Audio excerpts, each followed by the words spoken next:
That's some amount of skunk you've got behind you there, Jeremy. Yeah, you already know what time it is.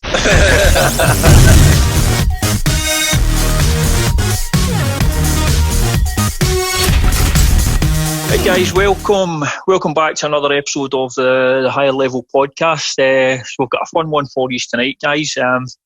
Joining us on the show tonight, we have Higher Level head coach James Doolan. We also have Calum Murrie joining us back on the show. And all the way from the States, we have Jeremy Fields coming on for a chat with us tonight. So thanks for coming on, guys. Appreciate your time, Jeremy. Cheers very much for doing this.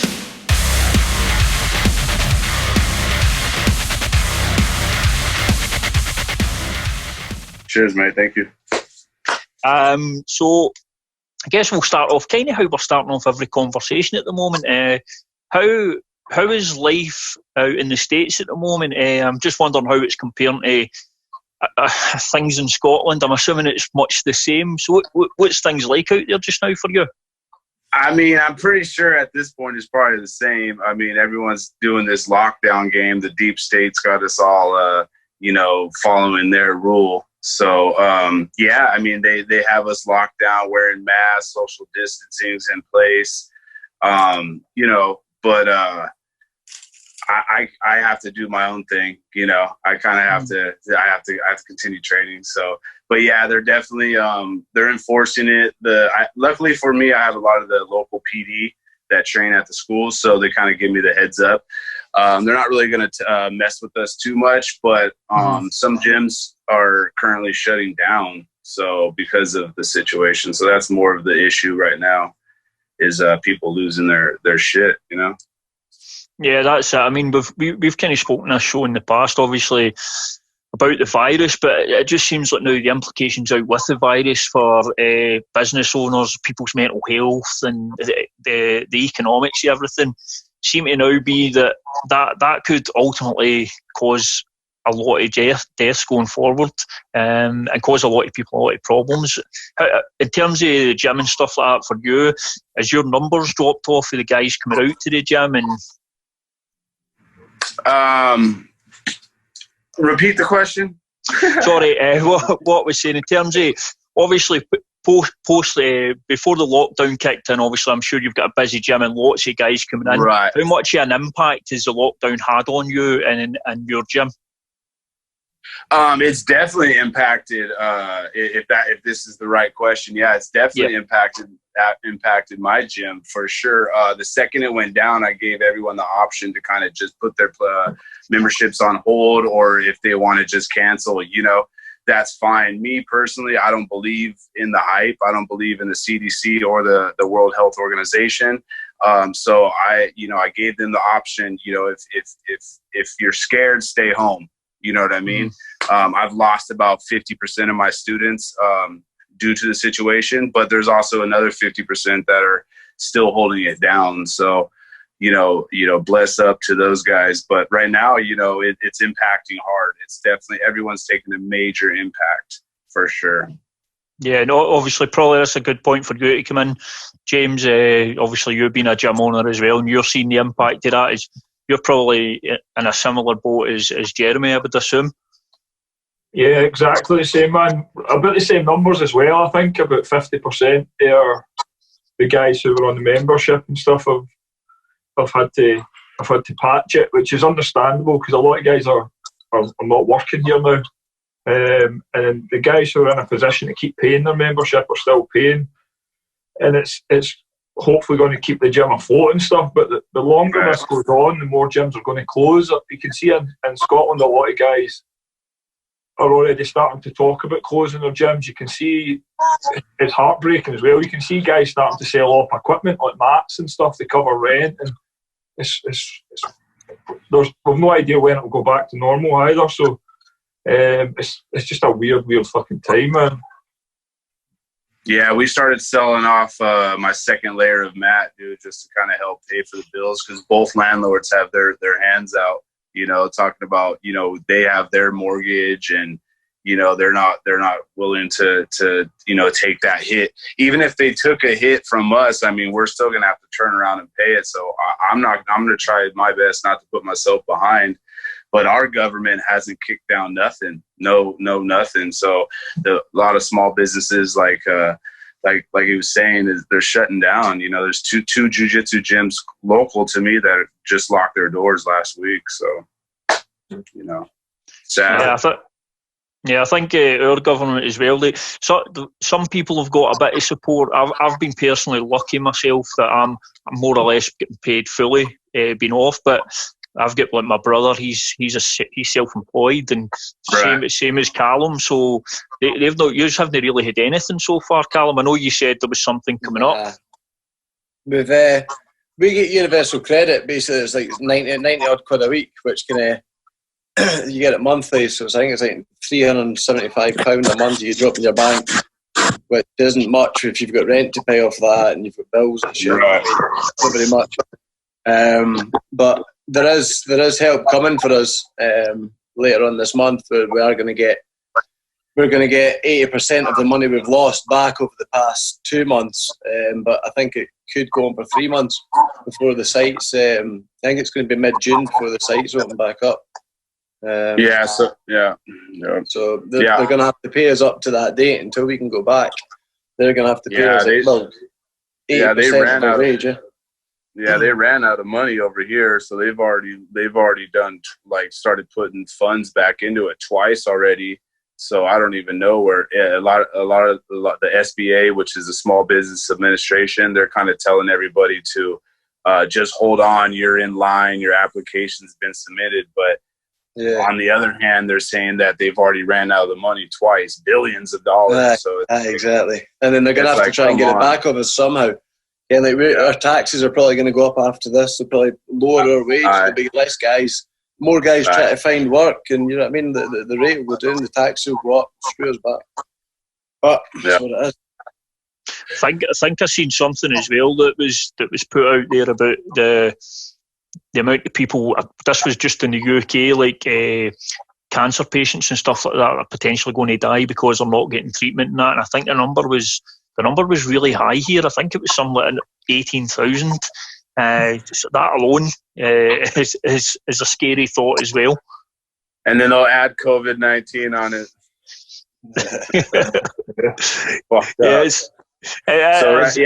The hospitals out here are just slapping COVID on anything because every COVID death, the state gets or the city or wherever the body came from gets 30,000 per death. So to prolong and extend this bullshit is in their favor, you know. You got to be crazy if you want this shit to still be locked down. This is insane. That seems insane. So they get paid 30,000 if they declare a death as COVID. What the fuck, man? Yeah, if they claim the death is caused by COVID-19, they're paying out the city 30,000 per death. So to leave these little makeshift hospitals, which they just put one up in my backyard, they're just leaving those things. All these hospitals are completely empty. You know what I mean? Like there's nothing going on out here in the state of California, and they're making it seem like everyone's falling off the streets. Like the shit they had in Wuhan, we don't got that shit out here. You know what I mean? Those people were falling all over the place. Like, you know what I mean? Like here, you know, it's the flu. I get it. I've traveled the world 5 times over again. I get sick quite often, but, you know, we're in the dirtiest sport there is. I mean, hands down. If there is any phases, we're definitely in the 5th phase. I feel like I would have already been dead by now if I was really going to get the shit. So, I mean, I trained with Calum Murrie. That's a motherfucking dirty bastard right there. We would all be dead. Oh, clean, dog. Oh, clean. You're clean. You're COVID clean. Hey, he's clean. He got the new test results in just the other week there, so he's good. He's good. He's good for future roles. I'm all good. Glasgow's cleaning house. We're cleaning up the streets of Glasgow. Yeah, we should be in Amsterdam like right now, should we not? Nah, there's no threesomes. This month it's this month it would be here. So I guess that's the other. The other thing is your seminars and stuff like that, Jeremy. Have you had to cancel a lot of stuff? And yeah, well, honestly, so basically the day that the actual thing happened, whatever you call the thing, the lockdown or the start of the thing, I actually was I had 2 seminars, one in Bahrain and one in the Maldives. So I had canceled those to take on the Tony Ferguson camp. So regardless, for the last 4.5 months, because we take on a pretty deep camp, I've been pretty busy with the camp. So I kind of pushed all my seminars to the side, and we were supposed to fight Khabib, 2 weeks ago. So my whole time was projected to end my camp and the fight, a week and a half, 2 weeks ago. And then now I was supposed to open up. Amsterdam camp was about to happen, and then Ireland camp was going to be right after that. And boom, seminar. I mean, I got all my in-states. And so, yeah, it's kind of putting a hinder on everyone's travel and, just period. Yeah. Fucking everything up. And I guess that's one thing that's keeping you busy. Obviously, been in camp with Tony. What's that been like? Has there been a big shift in the camp? Because obviously you're training for Khabib. Obviously, not the first time. This seems like almost feels like this fight at this point is doomed to the amount of times it's stuff's prevented it.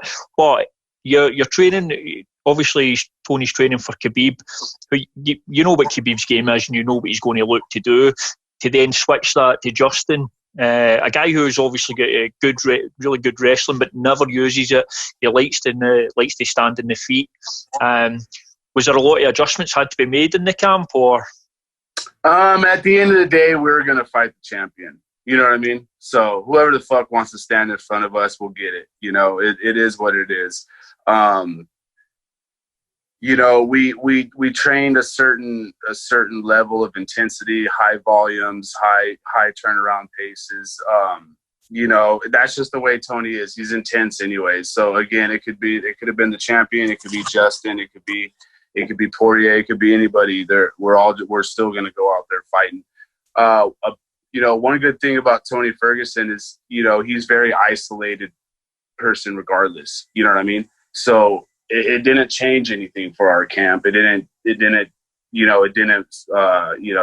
Obviously head coach Eddie, being that we're the jiu-jitsu guys, he's so deep into fuck the CDC and all this, coronavirus shit. So we're not scared of nothing. Obviously, we had a job to do. That's all my mind was set on, is to get the job done, focused, and we have a task at hand. And once, the first event got canceled and Khabib left, it was kind of weird. We get it. We didn't stop training because that's just the way Tony is. Didn't stop cutting weight. And then Justin jumps in the mix. So we just, we just didn't stop. It's not something. It's Tony Ferguson, man. How many times did UFC fuck this guy? You know what I mean? So you could change opponents 500 times, and he's still gonna fight. It doesn't matter. You know what I mean? He's the people's champion at the end of the day. Yeah, and it's just been obviously it's been a weird situation. I know a few fighters we've spoke to who've had things lined up. They're kind of caught in limbo. What do I do? Am I training? Am I going to be fighting? But I guess obviously with Tony's just focused in the end goal, and that's getting in the octagon and getting the win. Yeah, exactly. I think as well. I don't know if maybe even James and Calum would agree with it. This. For what I've spoke to a few guys about this fight, Tony and Justin, although the Khabib fight, the Khabib-Tony fight's the one people have been waiting for, but potentially this could be a better fight for the fans, more exciting. Anyways, is what the feedback I'm getting from people. I don't know, James and Calum, what you guys think of this fight. Yeah, I think you've got most likely the two most exciting guys in the division, with Tony and Justin. For sure. They're the two most violent guys in the division. There's no way that the fight can be boring. He can some of the Khabib fights, he gets the takedowns into the leg hump and stuff, and he rides a lot and stuff like that. And it's not boring for guys who like to watch fighting and stuff, but it's not as dynamic as what I think Justin and Tony's going to be. So I think it's a brilliant fight. It's come that time when people are dying, maybe the wrong word to use. People are desperate for fights, and you're getting this like really exciting matchup with these two ultra violent, dynamic guys. It's going to be a great fight. What do you think, Cal? I think it's like you say, it's going to be one more for your general fans sort of thing. Like, maybe not guys that are so much as fans as MMA, but everyone's going to watch it. Like whether you're a basketball fan, a soccer fan, like anything. Like none of these events are happening. You're not going to. So like all eyes are going to be on this event. Like all eyes. It's going to be something to watch for guys on a Saturday night or whatever. So yeah, I think for all the kind of guys and ourselves included, I think it's going to be a war. Like you say, with the Khabib style of fighting, I think that it would have been interesting to see. I would be really interested to see if Khabib can do what he does to other guys. You know, like put him up against the cage with the takedown. See, just with Tony's like submission game, it's a different style. He can attack for anyway. He can attack off the whizzer and all that front headlock stuff. He can snap guys down, and obviously, like it'd be interesting to see. I'm not saying do that to Khabib, but it'd be interesting to see just like that style. It's what everyone wants to see. Like, how's that going to work? But we all like to see two guys going at it, which I think is what Justin Gaethje and Tony Ferguson will be. Yeah. I think there's going to be a lot of eyeballs on this fight just because people are deprived of live sport. So I think this is going to potentially be a massive card. And in terms of how things finish up in the camp, is tomorrow your last day sparring, or how's the rest of the week for you guys, Jeremy? Right. So taking it back before we get to the sparring thing, I think more so we looked at it as like after they kind of started saying, giving us the runaround. I think we more to keep us motivated in training. It was more of a patriotic duty. You know what I'm saying? Like to do it for the people, to do it for the fans, to do it for sports entertainment, shall I say? Because like you guys were saying, there's no other sports going on right now. To even get clearance to have this fight happen is just crazy. Disney, ESPN turned it down at first. Florida's opening up. Fight Island was going to happen. I mean, there was a lot of stuff going down, to get us disinvolved with hard training. But, we stayed focused because we knew it was our duty. It was our patriotic duty to do it, whether it was somebody that wants to go to Russia or Gaethje who wants to come out of Arizona. We're still going to fight. You know what I mean? So, hats off to Tony Ferguson, because I don't think any of this would have happened if it wasn't for Tony Ferguson, honestly. He definitely is a special human being for the sport, So, I think he's going to still all the fans regardless. Win, lose, or draw, it doesn't matter. We're going in to slice people up. And then as far as camp, so finishing off camp, we've kind of already finished. The hard work's been done, if you want to say so. For sure, we did a light sesh. Again, I'm on the jiu-jitsu side of things, so with a little bit of punching here and there. But we did like a pretty hard-ish, mildish sesh on Thursday.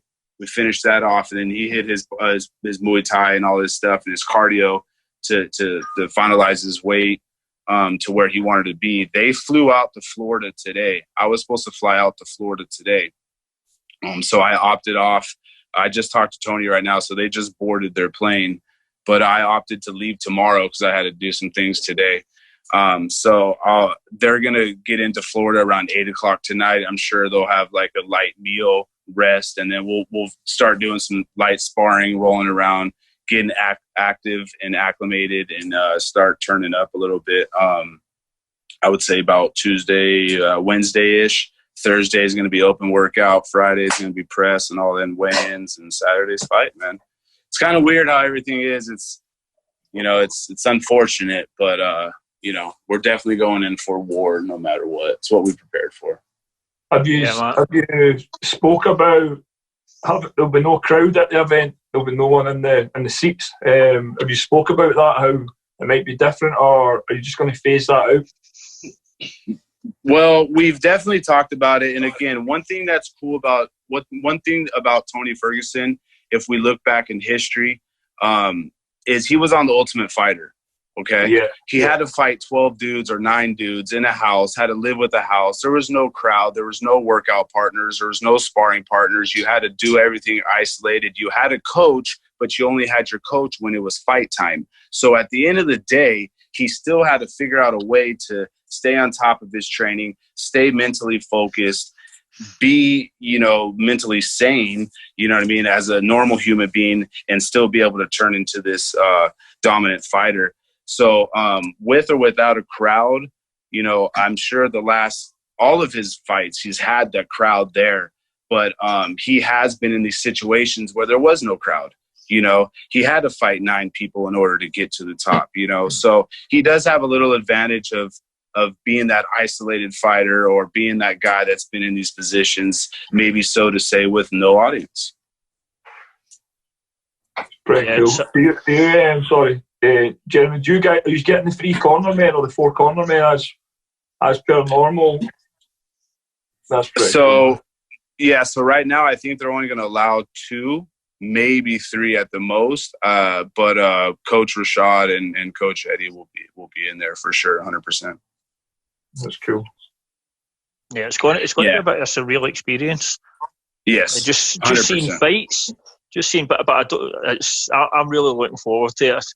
We kind of all moaned about. I think a lot of people were moaning online about, before all this happened, about how much MMA was happening every week, and then suddenly we're totally deprived of anything.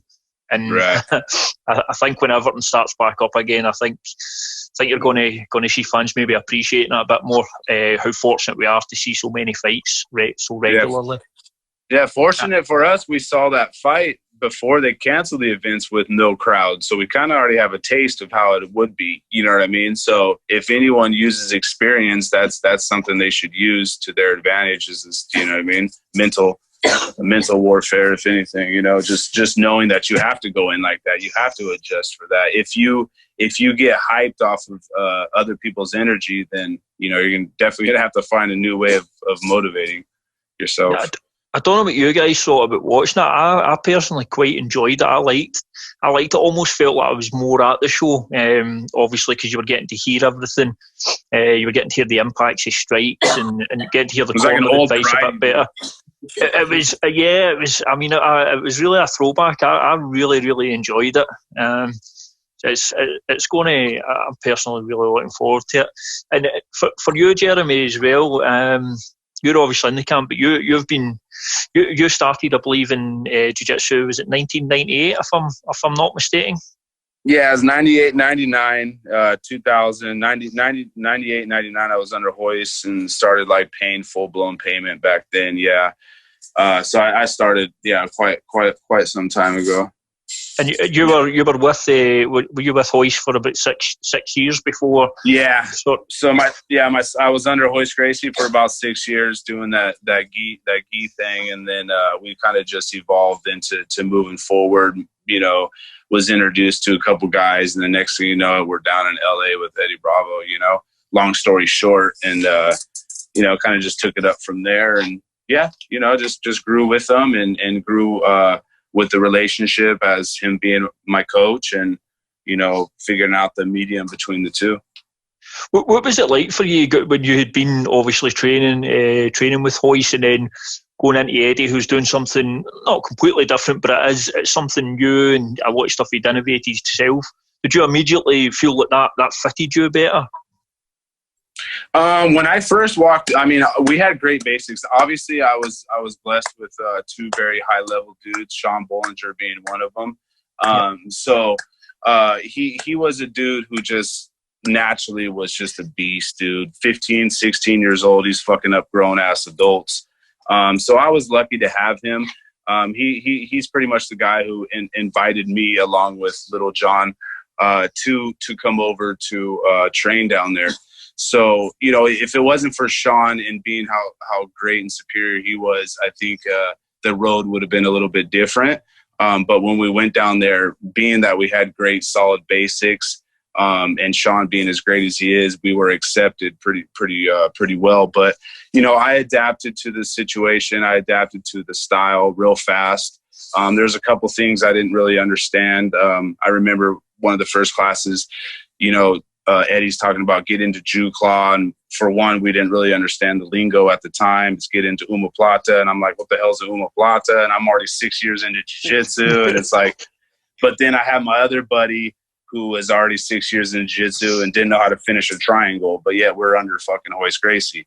You know what I mean? So it's just those little things. And we adapted, and we were accepted right away due to the sheer fact that we had great knowledge. We had great basics. Eddie was already moving in a direction, so any students he had picked up at the time were more so focused on his style and maybe overlooking certain basic movement styles. And I think that's what opened the door for us to be like, oh, these guys are, you know, coming with heat and young minds, able to adapt and bring in new you know, styles.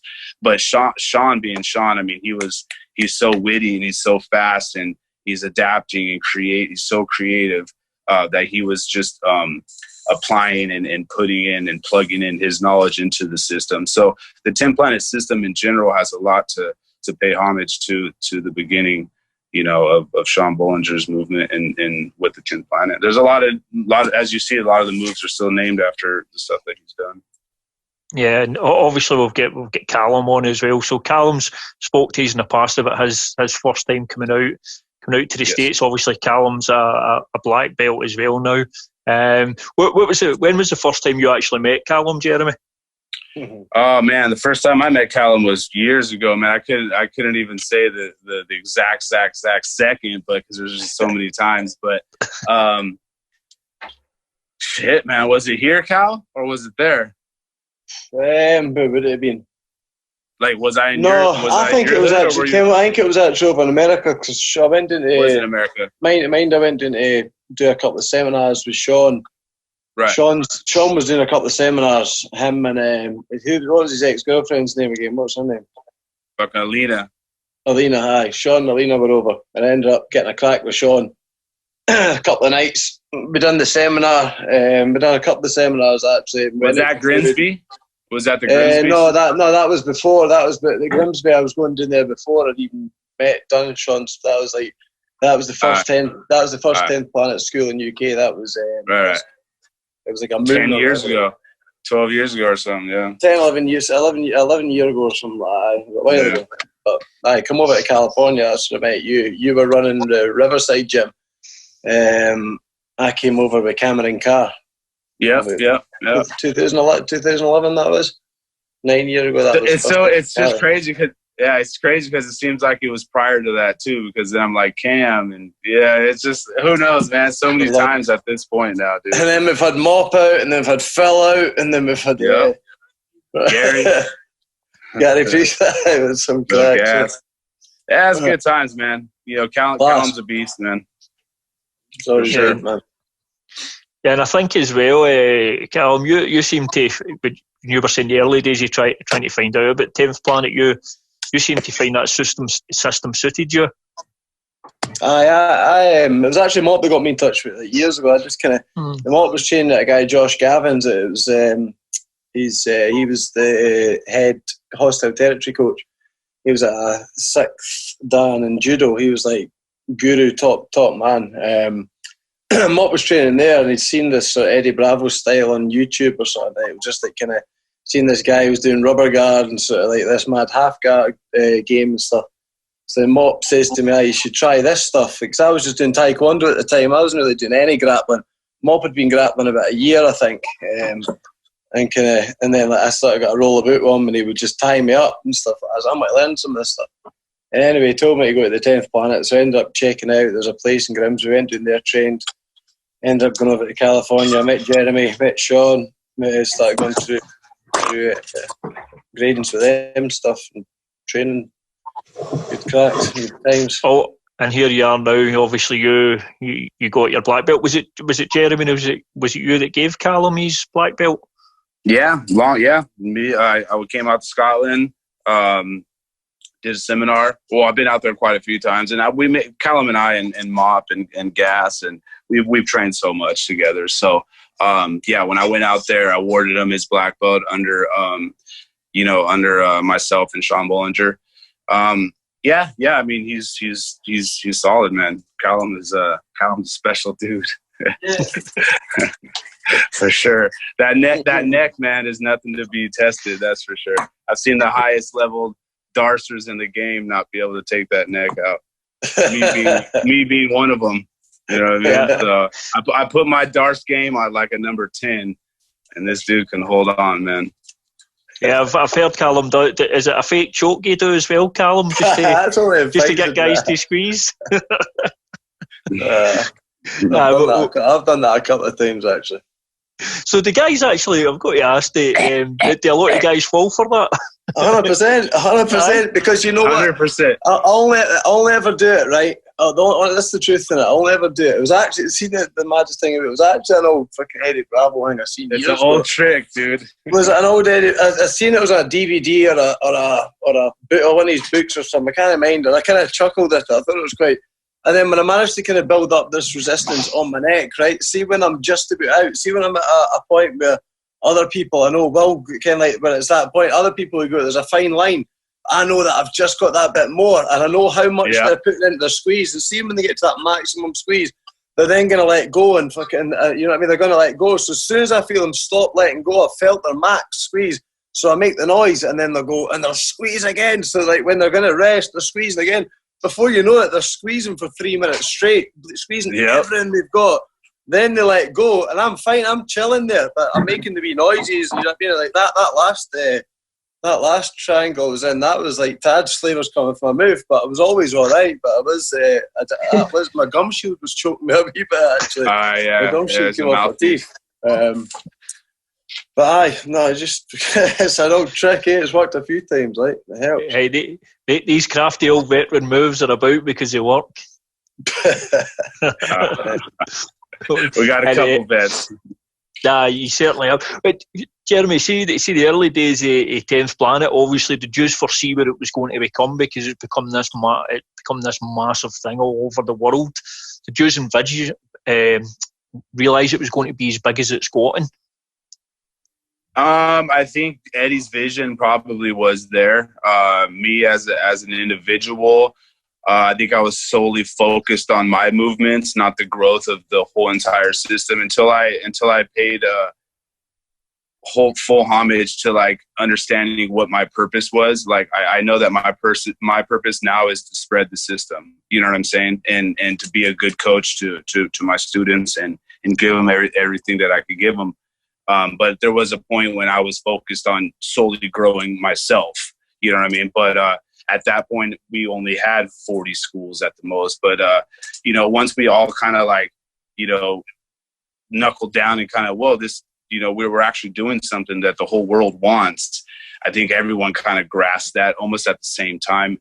Eddie's always ahead of everybody. But, I think like for myself, about 9 years ago, I moved into Amsterdam. So the vision's been there for the last 10 years to do a world, 10P takeover. So, it's slowly growing. We're still only 100 and some schools, but with this coronavirus, there's some 10Ps that have already fallen off. So, but at this point, I see it getting bigger than, or just as big as any Gracie affiliate schools out there, if we haven't already surpassed majority of them anyways. I mean, we definitely are the biggest, or if not second biggest, no-gi association for sure, 100%. We are the biggest no-gi association for sure. You have the Danaher system, but they're very small. Hinzo Gracie doesn't consider himself no-gi. So we are the biggest no-gi system. Our movement is only no-gi. So we are looking for a 10P worldwide takeover at some point, and we're slowly doing it. I'm there to help push. I have 5 schools. I have 2 internationals. So, I'm sure Eddie's vision was to to take over. But I think right now, honestly, we're kind of cool where we're at. We don't really need to anymore. Now if it gets too big, it's going to get like a Gracie or something, a Gracie Baja, where there's no real like umbrella. Everyone kind of does their own thing. As of right now, we're hands down one of the tightest niched associations, being that we're so big. We're all connected under one group. So the 10WO is a group that all Moonhead owners, where we check in daily, and we're constantly, passing knowledge, information, growth, experiences. We have lawyers, we have doctors, we have bums, fucking stoners, nurses. We have everything possible within our association. You know what I mean? So at any point, at this point, we're just, we just need to ask, and we shall receive. Is that something you guys are conscious of, Jeremy? Like trying not to get too big, because it can spoil what makes your system special sometimes. Like if you get too much people, you lose a bit of control. Like you were saying with Gracie Baja, it almost becomes like a massive franchise. Money making machine. Is that something you guys are aware of? Just try to keep it capped and keep the number under control. So we have a hierarchy within our system, obviously. So these are the things we do talk about. At first we were letting people open, and people or people emailing Eddie Bravo or this, that. And it's got to a point where that's not happening. We did the whole hot box thing. We're like, fuck, that's not happening. Now it was brown belts only. Now that's not happening. It's black belts only. That's the only way we could do this. If you're not a black belt, you are not opening up a 10 Planet school.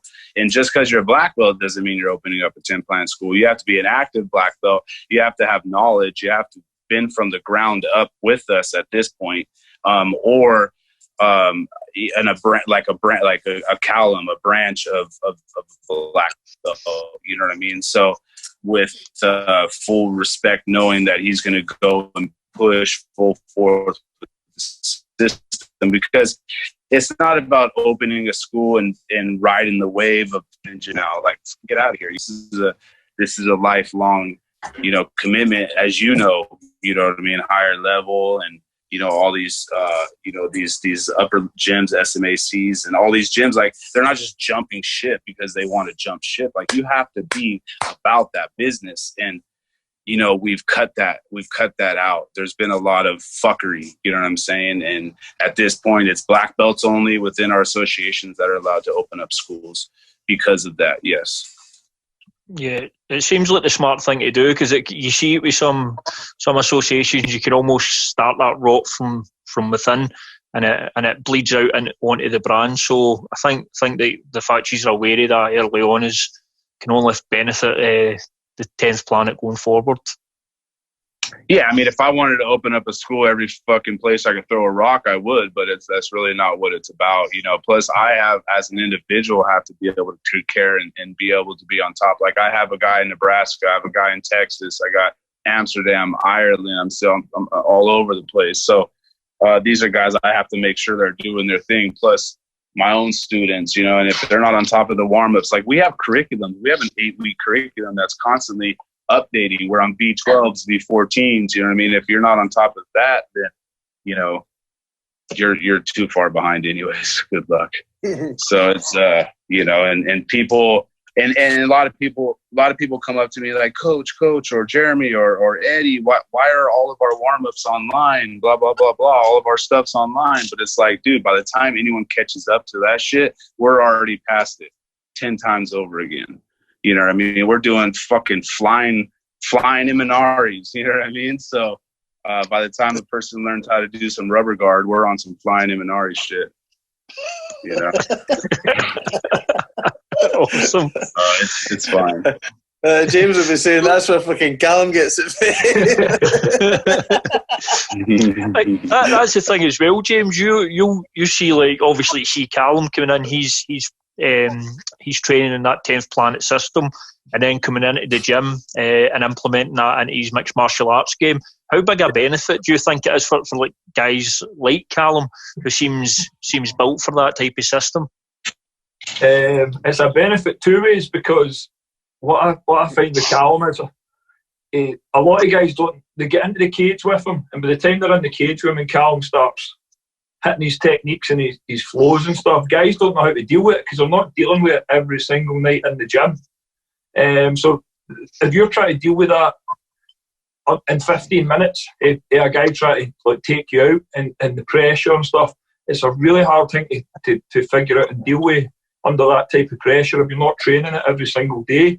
So in terms of his competition stuff, his best stuff has always been is you can see it, you can trace it right back to 10th Planet. Even in his last fight, hitting the darts and the exchanges and stuff, just from one submission to another, and it suits him really well. So I always encourage it.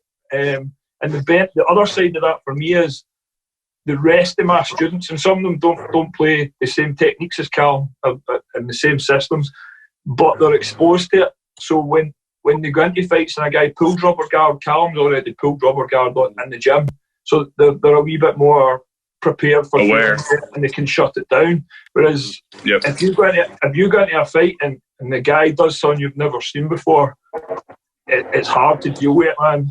Really hard to deal with it, and that helps Calum a lot. Because guys aren't used to the way he moves and the transitions and the flow and stuff he gets into. So I encourage it. I love it. Like my whole thing with martial arts is you need to find what works for you, and that stuff works really well for Calum. Since obviously moving to higher level and taking MMA more serious and stuff, I've always just never wanted to be on my back. That's one thing that I really actually trained more than anything. Like going to high level was just actually start wrestling. I never used to wrestle whatsoever. No wrestling. I was pulling guard and flying rubber guarding folk, and I was actually catching a lot of them. But then it got to a point where guys were just kind of riding out on top of me, and I wasn't catching them. I was losing fights, Ken. So I was like, nah, let's start wrestling. But it's good to now if I do get taken down, that the first thing I will do is as soon as they take you down, 9 times out of 10, the handle already be on the mat. If they've double-legged you, take that and just straight into the just clearing the neck straight away, clear the head and go to the omoplata position. You're either going to, even 9 times out of 10, I'll just take the sweep, get top position, also get the pass. So it's a great weapon to have. It's ideal. Yeah. And it's kind of, you can trace that. No, go ahead, sorry. Sorry, I was going to say that just what you're describing there, you can, looking back at obviously Tony Ferguson, it's one of the things that's made him so successful and going on this crazy undefeated run. It's because that guy's just dangerous everywhere in the fight. There's nowhere you're safe. Yeah, there's definitely no there's no safe points with Tony Ferguson. But what Calum was saying is, going back to what Calum was saying, he's so good at his basic 10th Planet shit. Our basic core system was designed for MMA. Now we've kind of veered off, to the side and added a lot of jiu-jitsu aspects into it. But Calum has been there from the fucking golden ages of the shit that actually works, dude. And then just understanding all the new stuff. Yeah, Mop and everyone, they're all throwing in the leg locks and all the updated shit. But Calum is so zeroed in and laser focused on the old school path of that 10th Planet system. Like that's the golden path that works, and that's what's very hard to defeat people, is like somebody who's just zeroed in on a path that just gunning for it. I mean, how do you prepare for somebody who only wants one fucking thing, you know what I mean? Like, and is good at it and has full aspect everywhere else, he's just laser sighted on that old school jiu-jitsu, and that shit really works. The guy that he last fought, old boy from Ireland, he's a really updated fighter, he's pretty good. If it wasn't for,